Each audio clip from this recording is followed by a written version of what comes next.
Hey, it's Jeff here, your YouTube reviewer of New England brews. Welcome back to NEBR, New England Beer Reviews.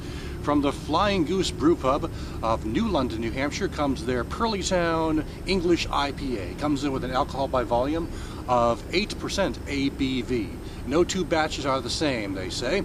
This comes, of course, as you can tell, in a 32-ounce growler. And Flying Goose just recently went over to the 32 ounces. For the most part, you used to have to buy all the growlers as 64s. And quite frankly, I like these 32s much better, simply because you know, I feel like I have to drink the entire 64-ounce growler in a day or two or it'll all go bad. So the smaller growlers are a little more manageable. So I'm going to give this a pour and check it out. I'm along the Merrimack River today, and it seems like today must be rowing practice day or something, or maybe the high schools are getting ready for their rowing teams to get underway for another year or something, because it seems like every time I tried to start this video, every 10 or 15 minutes or so, another group of rowers would come by with some guy coaching them along, saying, okay, lean forward, lean back, more careful this way, hold tight here, count a few times, whatever goes into rowing. I'm not much of a rower, so I'm not really the expert. But anyway, let me get right into this beer and try to get this review done quickly before the next rowing team comes by.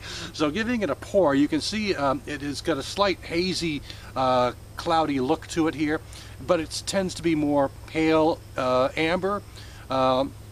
Just sort of a medium to pale yellow amber with a modest little white head up top here.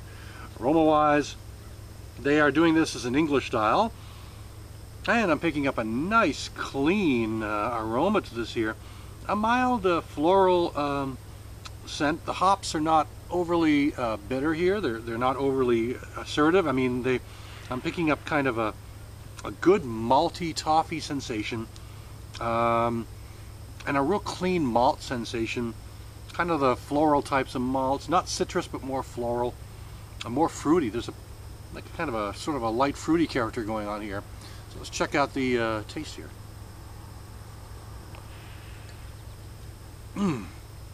That is a really smooth-bodied beer. It's I'd say medium, light to medium, and then when it comes to the taste,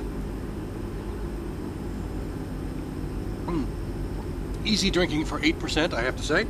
When it comes to the taste, I'm getting, again, the same sort of toffee biscuit malt character, and there is an assertive bitterness, but I can't really put my finger on the type. It's not really floral, it's not citrus. It's more earthy, not so much piney, not so much grassy, but it's got this real biting bitterness that really reaches in from the back of my throat and just kind of steps forward and says, here I am.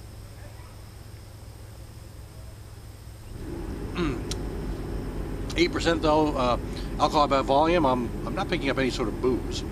8%, that's kind of like when you start getting into the 10%, the double-digit range. That's sometimes when you might pick up some booze in some beers, but not all of them if they're done properly, as far as I'm concerned. Anyway, but I am getting that still a nice roasted, toasted. It's more of a toasted biscuit character.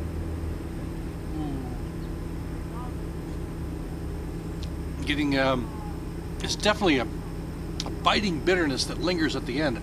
I mean, it really just kind of sticks on at the end and says, you know, remember me at the end of this glass.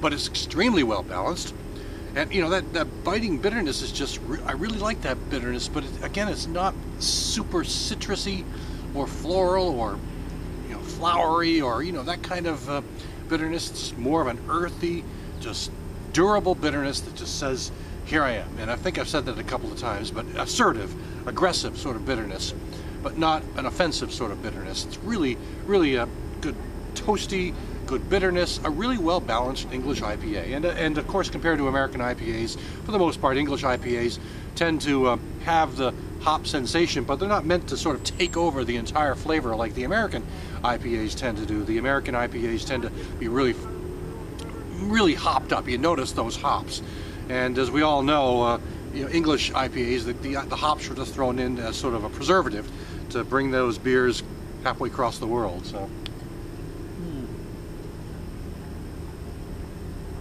anyway, This is probably one of the better beers I've had from Flying Goose. I've never really been upset by the beers I've had at Flying Goose. I've always sort of liked their beers, but I've never seen Flying Goose as sort of a top-notch, best in the world type beers. I've always kind of given them, above average and to very good quality. That's all those Flying Goose brews are like that. But this one is really one of the better IPAs. I'm sorry, one of the better brews I've had from Flying Goose in quite some time. So I'm quite impressed. I'm quite happy with what I've come up with here. So I hear another rowing crew about to come by, so I better finish this off. So that'll do it for today. This is from the Flying Goose Brew Pub of New London, New Hampshire, and it is their Perleytown English IPA. Thanks for stopping by. I'll catch you again next time.